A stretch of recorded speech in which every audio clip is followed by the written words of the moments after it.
Hello everyone, जैसा कि हमने लास्ट क्लास में माइक्रोस्पोरोजेनेसिस देखा था और माइक्रोस्पोरोजेनेसिस को पढ़ने के क्रम में हम ये समझे कि माइक्रोस्पोरोजेनेसिस क्या होता है। तो पाया गया कि माइक्रोस्पोरोजेनेसिस एक प्रक्रिया है जिस प्रक्रिया के तहत माइक्रोस्पोर का फॉर्मेशन होता है।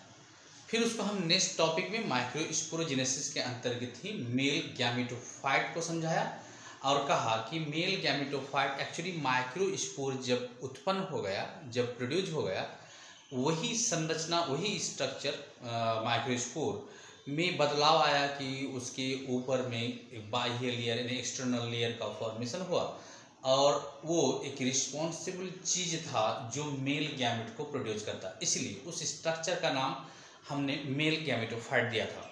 चूँकि ये पिछले लास्ट जो भी लेक्चर हुआ माइक्रोस्पोरोजेनेसिस से रिलेटेड, ये एक मेल रिप्रोडक्टिव पार्ट से रिलेटेड बातें थी, ठीक है। और हमें sexual reproductions in flowering plant पढ़ना है ना।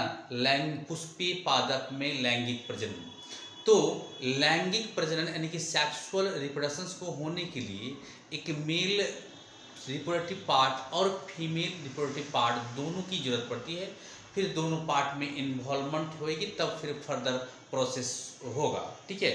तो हम मेल रिप्रोडक्टिव पार्ट से रिलेटेड जो बातें थी प्लांट से रिलेटेड, उसको हमने समाप्त कर दिया है। आज हम इस वीडियो में फीमेल रिप्रोडक्टिव पार्ट से रिलेटेड बातें करेंगे। चूँकि मेल रिप्रोडक्टिव पार्ट का नाम आपने माइक्रोस्पोरोजेनेसिस रखा था और हम इन जनरल टर्म में कहे थे आपको कि माइक्रो वर्ड मेल से रिलेटेड बातों में लग गया। और चूंकि इसकी गैमेट या सेक्स सेल की जब भी हम कंपैरिजन करते हैं तो जनरली मेल सेक्स सेल छोटा होता है तुलनात्मक दृष्टिकोण से फीमेल के। तो हमने जब मेल के साथ माइक्रो लगाया है तो इसके साथ हम क्या लगाएंगे, मेगा लगाएंगे। तो वो टॉपिक आपका माइक्रोस्पोरोजेनेसिस था और ये टॉपिक आपका मेगा स्पोरोजेनेसिस होगा ना, मेगा स्पोरोजेनेसिस होगा। सॉरी बच्चे, जिस तरह से हम माइक्रोस्पोरोजेनेसिस में कहा था कि फॉर्मेशन ऑफ द माइक्रोस्पोर, ठीक उसी प्रकार से यहाँ आप कहेंगे फॉर्मेशन ऑफ मेगा स्पोर, ठीक है। फिर उसको आपने एक सब टॉपिक में बांटा कि फॉर्मेशन ऑफ मेल गैमेटोफाइट, तो फिर इसको भी सब टॉपिक में हम बांट के पढ़ाएंगे आपको फॉर्मेशन ऑफ फीमेल गैमेटोफाइट। तो इसके लिए ये मेगा स्पोरोजेनेसिस क्या होता है, इस बात को खंडित करने के लिए, समझने के लिए आप एक शॉर्ट स्टेटमेंट अपने दिमाग में रखिए कि mega sporogenesis is just the formation of mega spore. Sir बच्चे, ठीक है, ये फॉर्मेशन ऑफ मेगा स्पोर है ना। तो ये फॉर्मेशन ऑफ मेगा स्पोर, इसका इसी टॉपिक का एक फर्स्ट पड़ाव होगा। इसी टॉपिक का एक दूसरा पड़ाव होगा कि फॉर्मेशन ऑफ फीमेल गैमेटोफाइट।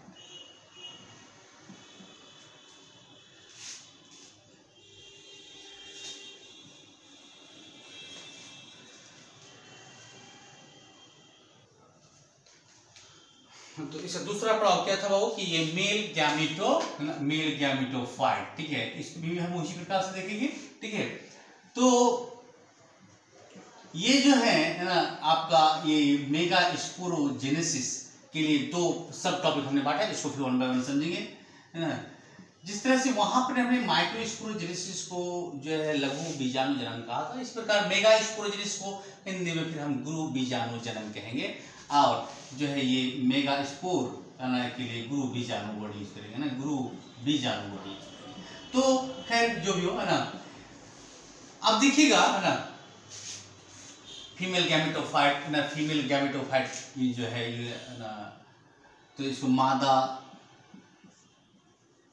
युग्मक कोद्भिद हिंदी है इसका बाबू, है ना।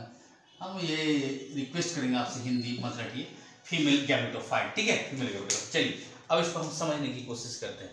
जैसा कि हम जब इंट्रोडक्शन क्लास में इस चैप्टर का पढ़ रहे थे, एक टिपिकल फ्लावर, तो उस वक्त हम आपको समझाए थे कि टिपिकल फ्लावर दो तरह के होल्ड से मिलकर बना होता है। उनमें से एक को हम एसेंशियल होल्ड कहते हैं और दूसरे को नॉन एसेंशियल होल्ड कहते हैं। दोनों में अंतर ये क्या था कि एसेंशियल होल्ड जो है आपका एक ऐसे हैं जो जिसके बिना रिप्रोडक्शन संभव नहीं है ना, और नॉन एसेंशियल में ऐसा कहा था कि जो एसेसरी का काम करे, हेल्पर का काम करे, और अगर एब्सेंट है तो कोई प्रभाव नहीं पड़ता हो रिप्रोडक्शन को, उसके लिए हमने जो है नॉन एसेंशियल किया। तो उस एसेंशियल होल्ड में हमने दो पार्ट पढ़ाया था आपको बाबू, एक मेल पार्ट और एक फीमेल पार्ट, और उस फीमेल पार्ट के लिए एक मेल फीमेल रिप्रोडक्टिव पार्ट, एक फ्लावर का फीमेल रिप्रोडक्टिव पार्ट एक फ्लावर का क्या होते हैं, उसको हम कार्पेल कहते हैं न, या नहीं तो पिस्टिल कहते हैं। ये आपको हम इंट्रोडक्शन क्लास में समझाए थे। कार्पेल कहते हैं नहीं तो पिस्टिल कहते हैं, ठीक है। अब देखिए समझिए इस बात को, कार्पेल या पिस्टिल। जनरली हम इस बात को जानते हैं कि कार्पेल के बारे में बात हो या पिस्टिल के बारे में बात हो, जनरली इस बात को हम जानते हैं कि हम उस वक्त पढ़ाए थे बाबू कि एक कार्पेल का अगर स्ट्रक्चर ड्रॉ करना होता है तो हम कुछ एक कार्पेल का स्ट्रक्चर कुछ इस प्रकार से ड्रॉ करते हैं, कुछ इस प्रकार से ड्रॉ करते हैं कार्पेल का स्ट्रक्चर को, है ना, जिसमें